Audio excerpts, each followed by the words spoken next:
जय श्री राधे। मित्रों, वैदिक ऋषि यूट्यूब चैनल में आपका हार्दिक स्वागत है। श्री गुरुदेवाय नमः। श्री राधा सर्वेश्वरो विजयते। गुरुर्ब्रह्मा गुरुर्विष्णु गुरुर्देवो महेश्वर, गुरुः साक्षात् परब्रह्म तस्मै श्री गुरुवे नमः। युधिष्ठिर भगवान श्री कृष्ण से पूछ रहे हैं। तो युधिष्ठिर ने कहा कि हे प्रभु, अब कृपा करके यह बताइए कि माघ शुक्ल पक्ष में कौन सी एकादशी होती है, उसकी विधि क्या है तथा उससे किस देवता का पूजन किया जाता है। भगवान श्री कृष्ण बोले, हे राजेंद्र, बतलाता हूं, सुनो।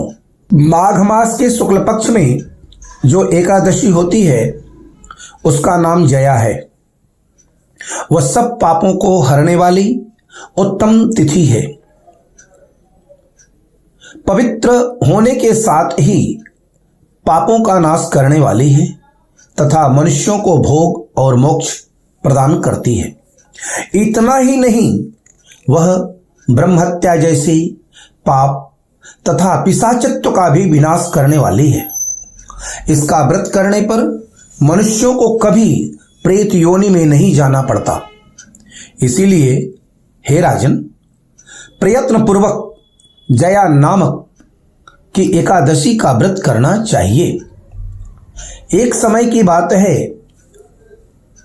स्वर्गलोक में देवराज इंद्र राज्य करते थे। देवगण पारिजात वृक्षों से भरे हुए नंदन वन में अप्सराओं के साथ विहार कर रहे थे। 50 करोड़ गंधर्वों के नायक देवराज इंद्र ने स्वेच्छानुसार वन में विहार करते हुए बड़े हर्ष के साथ नृत्य का आयोजन किया। उसमें गंधर्व गान कर रहे थे, जिसमें पुष्पदंत, चित्रसेन तथा उनका पुत्र, ये 3 प्रधान थे। चित्रसेन की स्त्री का नाम मालिनी था। मालिनी से एक कन्या उत्पन्न हुई थी जो पुष्पवंती के नाम से विख्यात थी। पुष्पदंत गंधर्व के एक पुत्र था जिसको लोग माल्यवान कहते थे। माल्यवान पुष्पवंती के रूप पर अत्यंत मोहित था। ये दोनों भी इंद्र के संतोषार्थ नृत्य करने के लिए आए थे। इन दोनों का गान हो रहा था। इनके साथ अप्सराएं भी थी। परस्पर अनुराग के कारण दोनों मोह के वशीभूत हो गए। चित्त में भ्रांति आ गई, इसीलिए वे शुद्ध गान न गा सके। कभी तालभंग हो जाता, कभी गीत बंद हो जाता था। इंद्र ने इस प्रमाद पर विचार किया और इसमें अपना अपमान समझकर वे कुपित हो गए। अतः इन दोनों को श्राप देते हुए बोले, ओ मूर्खों, तुम दोनों को धिक्कार है। तुम लोग पतित और मेरी आज्ञा भंग करने वाले हो। अतः पति पत्नी के रूप में रहते हुए पिशाच हो जाओ। इंद्र के इस शाप के देने पर इन दोनों के मन में बड़ा दुख हुआ। वे हिमालय पर्वत पर चले गए और पिशाच योनि को प्राप्त पाकर भयंकर दुख भोगने लगे। शारीरिक पातक से उत्पन्न ताप से पीड़ित होकर दोनों ही पर्वत की कंदराओं में विचरते रहते थे। एक दिन पिशाच ने अपनी पत्नी पिशाची से कहा, हे स्वामी, हमने कौन सा पाप किया है जिससे यह पिशाच योनि प्राप्त हुई है।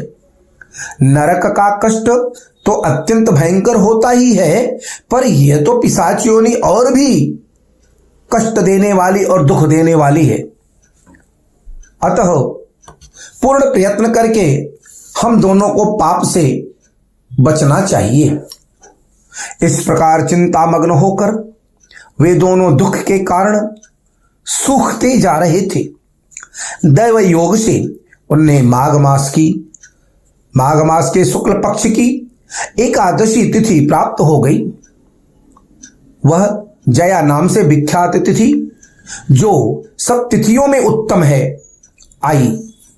उस दिन उन दोनों ने सब प्रकार के आहार का त्याग कर दिया, जलपान तक नहीं किया, किसी जीव की हिंसा नहीं की, यहां तक कि फल भी नहीं खाया।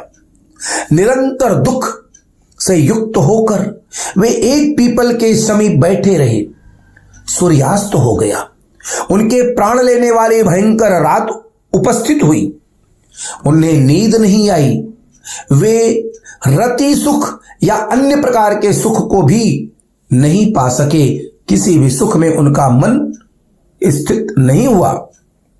सूर्योदय हुआ, द्वादशी का दिन आया। उन पिशाचों के द्वारा जया के उत्तम व्रत का पालन हो गया। उन्होंने रात में जागरण भी किया था। उस व्रत के प्रभाव से भगवान विष्णु की शक्ति से उन दोनों की पिशाचत्वता दूर हो गई। पुष्पवंती और माल्यवान अपने पूर्व रूप में आ गए। उनके हृदय में वही पुराना स्नेह उमड़ रहा था। उनके शरीर पर पहले ही जैसे अलंकार शोभा पा रहे थे। वे दोनों मनोहर रूप धारण करके विमान पर बैठे और स्वर्गलोक में चले गए।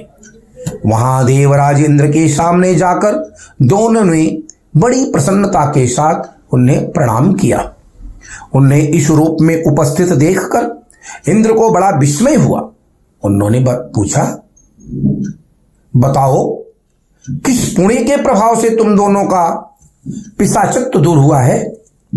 तुम मेरे शाप को प्राप्त हो चुके थे, फिर किस देवता ने तुम्हें उससे छुटकारा दिलाया है? माल्यवान बोला, हे स्वामिन, भगवान वासुदेव की कृपा तथा जया नाम की एकादशी के व्रत के प्रभाव से हमारी पिशाचता दूर हुई है। इंद्र ने कहा, तो अब तुम दोनों मेरे कहने पर सुधापान करो। जो लोग एकादशी के व्रत से में तत्पर और भगवान श्री कृष्ण के शरणागत होते हैं, वे हमारे भी पूजनीय हैं। भगवान श्री कृष्ण कहते हैं, हे राजन, इस कारण एकादशी व्रत करना चाहिए। नृपश्रेष्ठ, जया ब्रह्महत्या का पाप दूर करने वाली है। जिसने जया का व्रत किया, उसने सब प्रकार के दान दे दिए और संपूर्ण यज्ञों का अनुष्ठान कर लिया। इस महात्म के पढ़ने और सुनने से अग्निष्टोम यज्ञ का फल मिलता है। कहते हैं कि एकादशी का व्रत, एकादशी का मूल मकसद क्या है? तो ये जान लीजिए कि हमारे शरीर में एकादश इंद्रियां हैं जो अति सक्रिय है, जिसमें कान दिशा है, नेत्र सूर्य है, नासिका अश्वनी कुमार है, मुख अग्नि है, जिह्वा वरुण है, त्वक चर्म है, वायु है, हाथ इंद्र है, पैर विष्णु है, लिंग ब्रह्मा है, गुदा पायुष यम है और मन चंद्रमा है। इन सभी को एकत्रित करके जो एकादशी का व्रत रहता है, वह निश्चय ही भगवान नारायण की कृपा प्राप्त कर पाता है। जय श्री राधे।